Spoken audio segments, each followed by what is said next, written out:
give them that tools. And that many times, good education, health, water and sanitation, but it's actually also empowering. And to see that some of those that are captured in poverty is also due to oppression, that they are not free from violence or free from corruption. And that's why I think we also have to have a rights approach when dealing with these things, to see how can we now work together, not only with governments, and to see that we have accountable governments that are running their own countries in a coherent way so that we also can work globally on global development, but also to see how we can work with the private sector and to leverage, to fill the gaps also there, but to see how we can work together with the capital, to work with innovation, to see how we can address all these kind of new thinking that is out there and to address that from the poor people's perspective. Because this is a risk that I see for the moment, that everyone now are so interested in development that we will forget the voice of those that not will be heard. So we now also have a moral obligation with continuing doing development assistance in order to legitimize that we are seeing to the, could you say, the bottom billion or the last quintile or well, whatever. And there I still think that development assistance, rightly organized, can still be relevant, but it has to change, it has to be modernized, and it has to deliver results in so-called poor people's lives in order to make them able to be part of globalization. And I'm really, really optimistic about Africa. We are learning so much from this continent for the moment. Thank you very much, Honorable Minister, for a very excellent summary and as well as your optimism about the continent. Now let me turn to Eleni. How do we unlock Africa's potential? I mean, because we really have, everybody is optimistic, Africa rising, all kinds of things. But somehow we're still not quite there. We seem to be a bit unable to unlock it. I'm sure, given the role you have played before and demonstrated your capacity, you have some thoughts on that. Please tell us something about that. I actually speak, and I'm here today as a Pan-African because I have now relocated next door to Kenya. And I also speak as someone who started from a development background, working for the World Bank and the UN, and also in research, and I have now transformed into a private sector. So I'd like to address some of the comments made by Honorable Minister Gunilla Carlsson about the nexus between the public sector and the private sector. I think that we really, as we look at Africa, and I'm very excited about the potential of Africa, I think that we have to move beyond the development project mindset, where we have public sector or let's say donor-led or government-led projects that are intended to deliver results to a narrow set of beneficiaries. I think that we've learned that, for example, in my own area, in agriculture, that agriculture is not about agriculture only.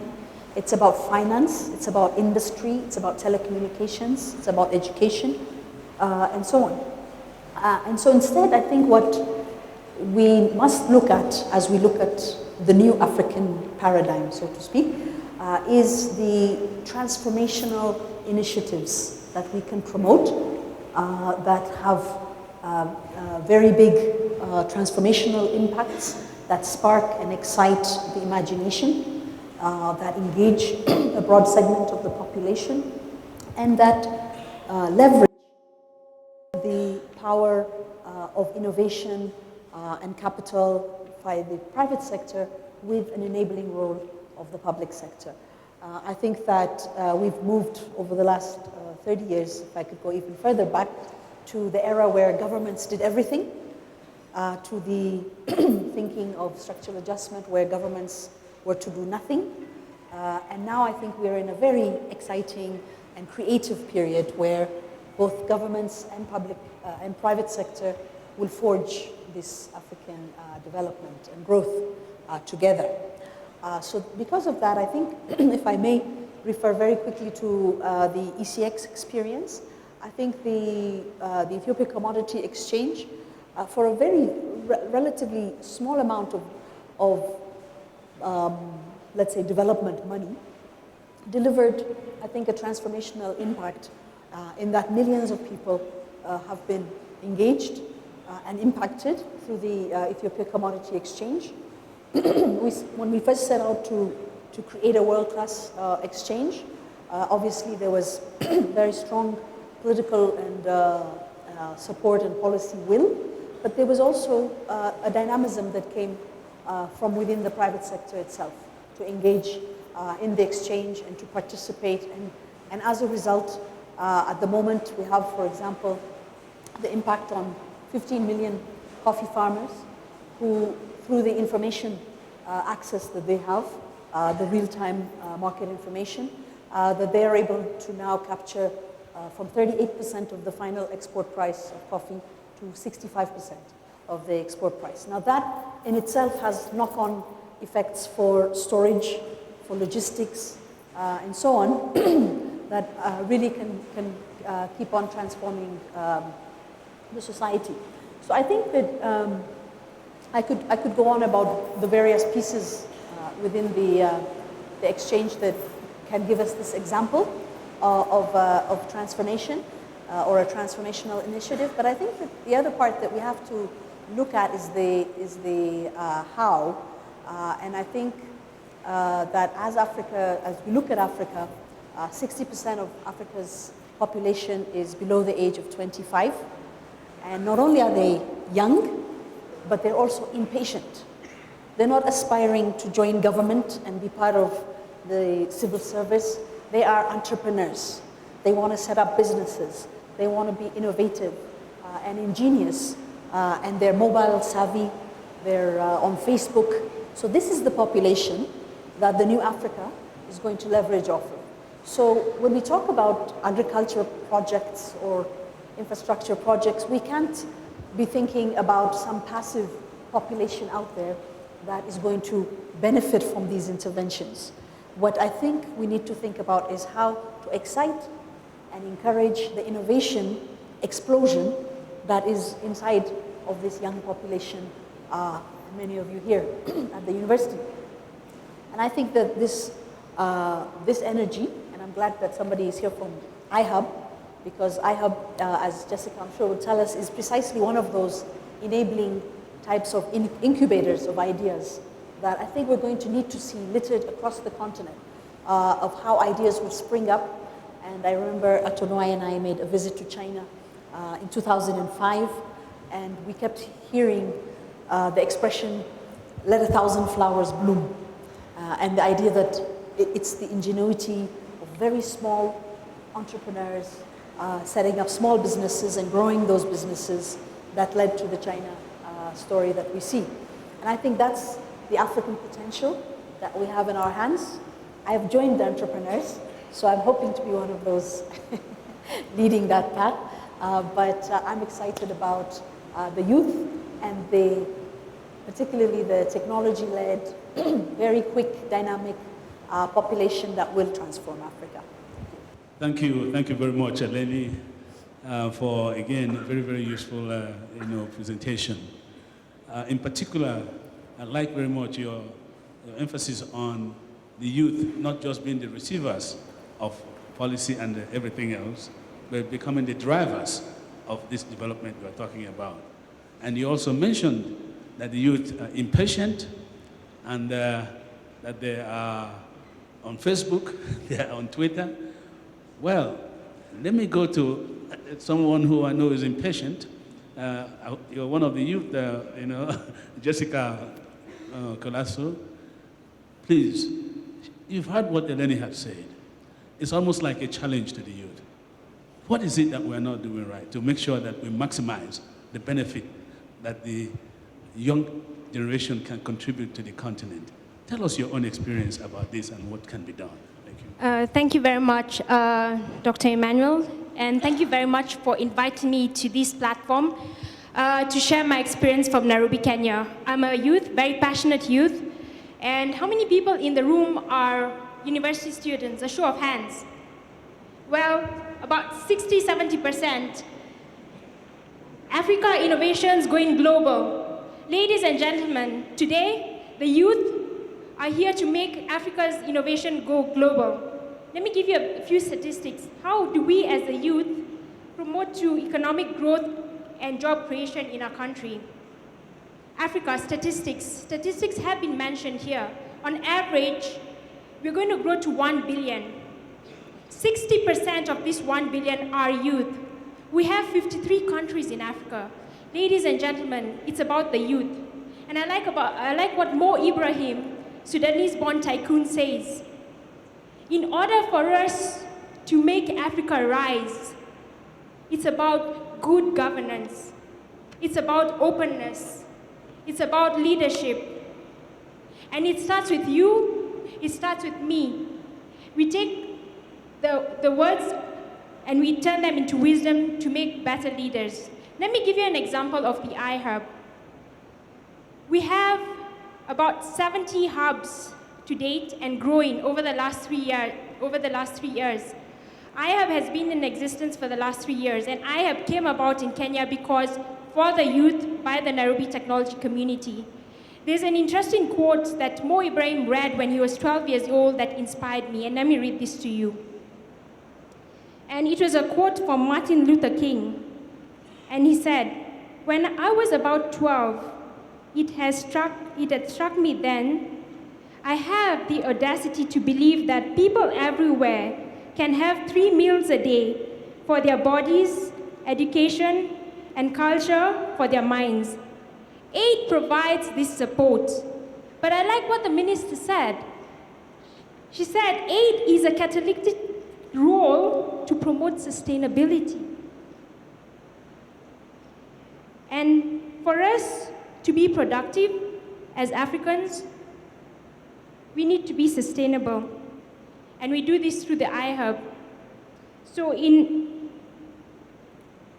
a very short sentence, the iHub's mission is to catalyze the growth of the Kenyan tech community.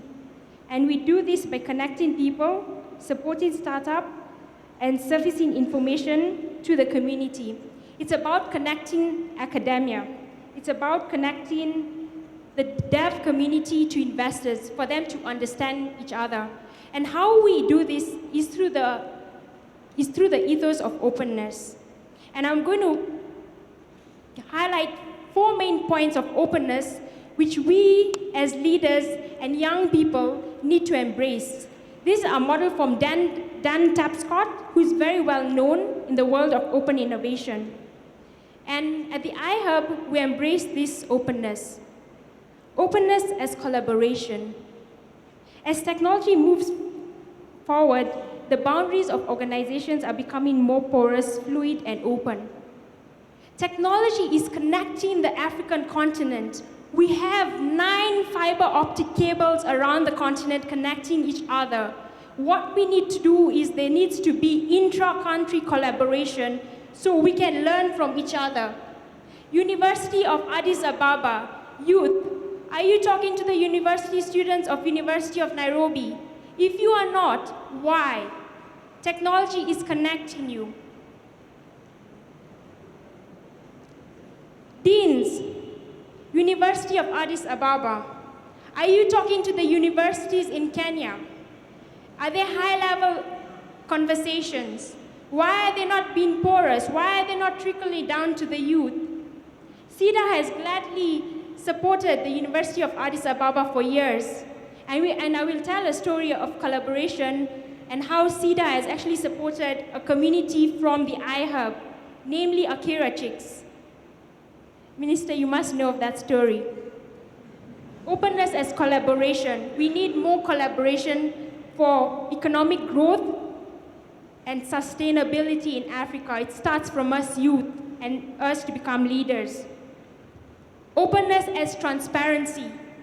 Mo Ibrahim created what we call the Index of Good Governance. We need to be more transparent in the areas we work in. With the power of new media and online platforms, there's a lot of information exchange going on.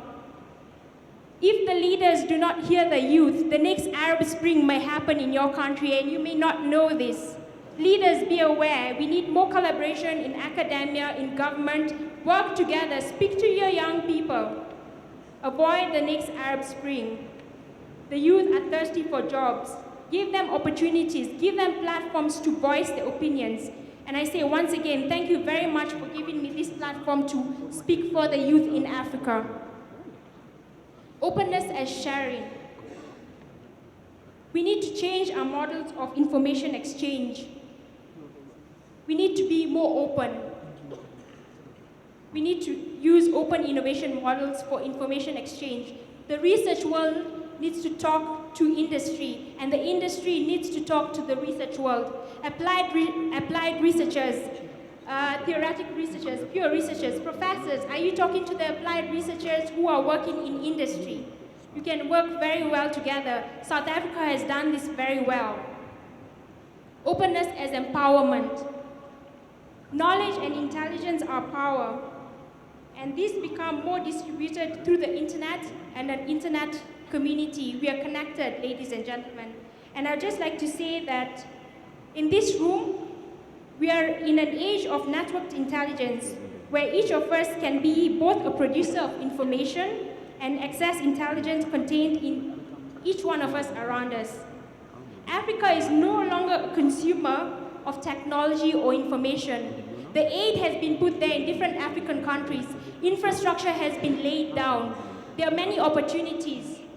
We are a producer of technology and information, and it is up to us as youth to look at the opportunities around us and tap into them. There's so many opportunities around us. And let me finish with the story I started out with, the iHub. I'm one of the co-founders of a group called Akira Chicks. I'm very passionate about computer science, but I also want the peers around me, the young ladies living in slum areas, to get into the technology world. And what we did together, 5 ladies, in April 2010, came together at the Innovation Hub, Nairobi, and formed a group called the Akira Chicks. Akira means energy, Chicks means intact ladies. And to date, we've been running for 3 years. We've trained over 100 ladies and a small percentage of gentlemen in soft skills and entrepreneurship. Last year, the Akira Chicks applied for a CEDA grant to empower women in communities by training them and giving them micro work and giving them the skill sets and creating entrepreneurs out of them. The Akira Chicks, out of about 900 applications, were the top 5 to get a 2-year grant from CEDA to actually further their work. That is an example of how the infrastructure and the aid around us can become catalytic. We need to turn the opportunities around us into solutions. Ladies and gentlemen, and the youth in this forum, it is up to you to be leaders and be what we call at the iHub, go-getters. The iHub is a place for go-getters, not for talkers. Walk the talk, be Africa's next leader who you can look up to. Mo Ibrahim is somebody to look up to, and today, he's Africa's leading business tycoon. Thank you.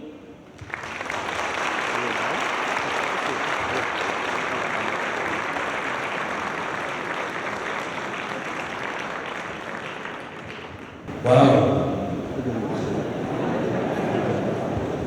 I don't know about you, but I'm motivated right now. I'm just going to business. Now, thank you very much, Jessica. Extremely inspiring and exemplary words that you have given us. You said a couple of things that were so important that have not been mentioned here before. You talked about collaboration, about cooperation, and that brings me to the issue of regional integration and issues of intra-Africa cooperation and international cooperation. Now, I left the last intervention to the professor because professors are supposed to know everything. So, now, professor, you've heard everybody. We know we need to invest in human beings, we need to invest in infrastructure and capital, we need to improve the macroeconomic environment, we need to promote trade, we need to foster regional integration. But tell us something we haven't heard this afternoon. that is so important that will transform Africa in the years to come. Please, thank you. Okay, thank you. I'm honored to speak in front of you. Today's theme is sustainable growth and inequality in Africa.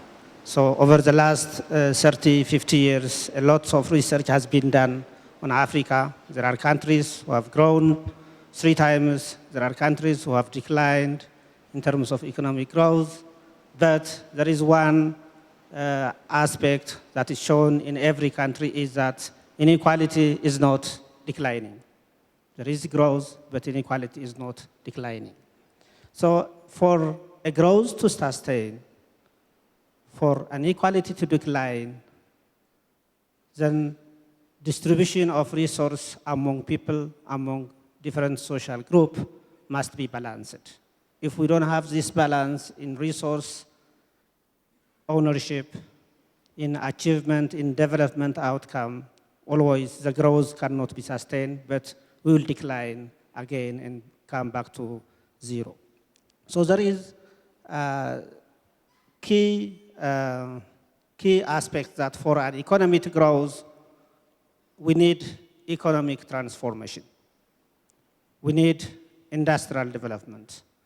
We need technological innovation. We need economic diversification.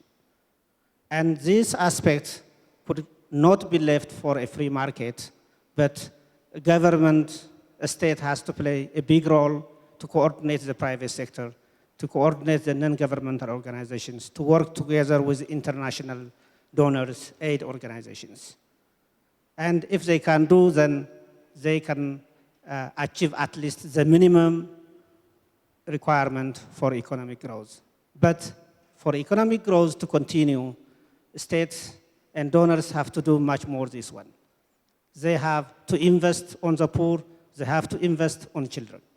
Human capital is the key for future reduction in poverty, for sustained growth forever. Without human capital development, everything will come back to its previous place. I have been doing various research on children over the last 10 years. A child who has been well fed at younger age, up to the age of 5, has scored 30% higher in mathematics in literacy because his cognitive development is established at a younger age. Children who have been malnourished at a younger age, at early age, will never make it at the older age. Their mental has been already damaged and cannot be repaired. So this requires more than the market intervention. This requires more than economic growth.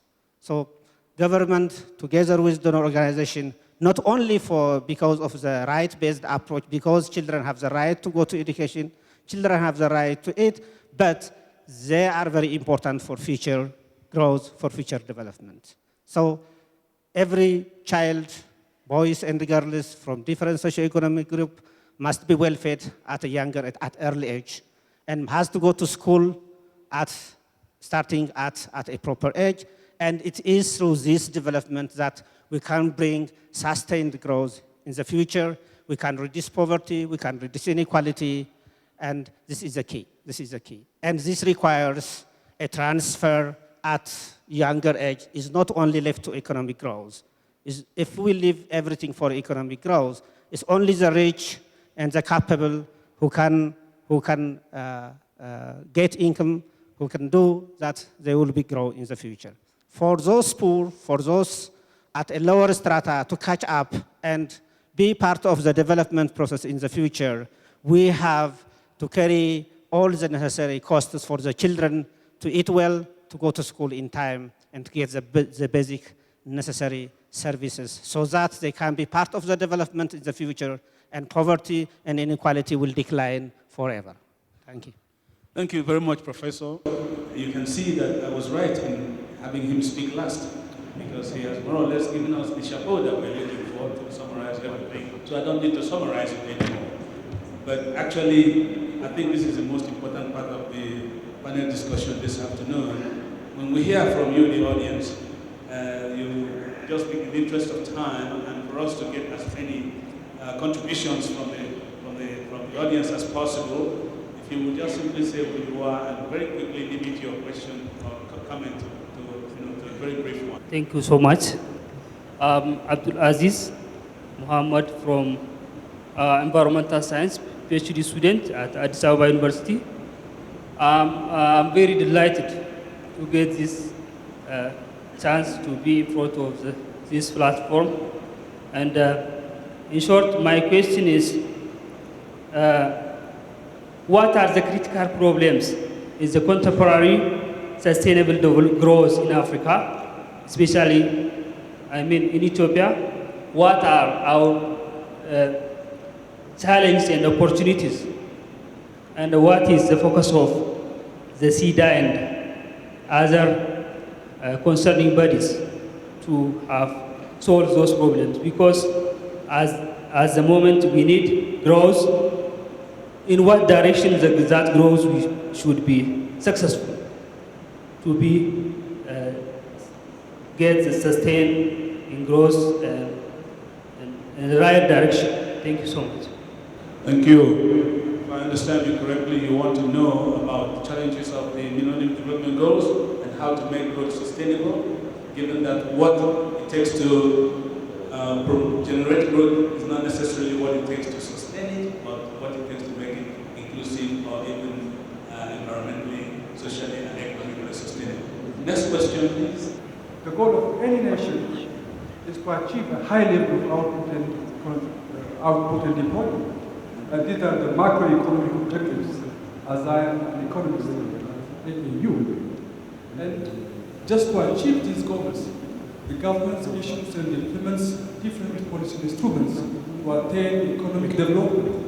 And economic development, as you know, is the process of acquiring longer economic growth.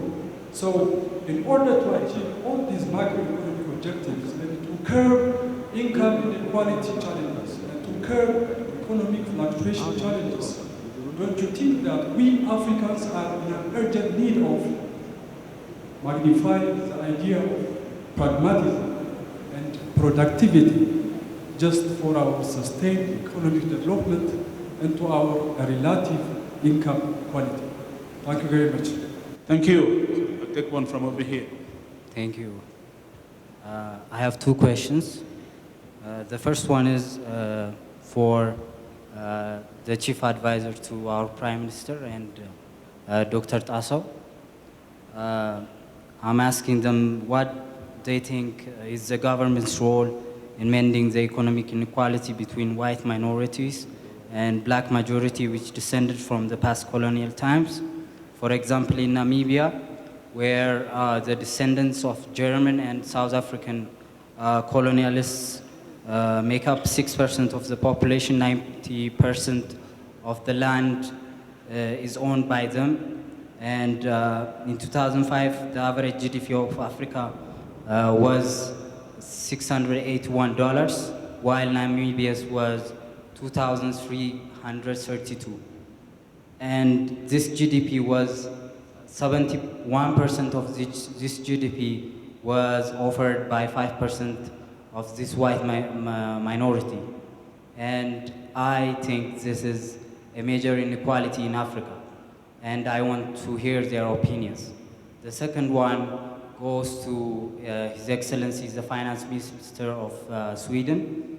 The built infrastructure asset is growing every year in Africa, and I want to ask His Excellency what he thinks the government's role is in sustaining this built infrastructure asset. Thank you.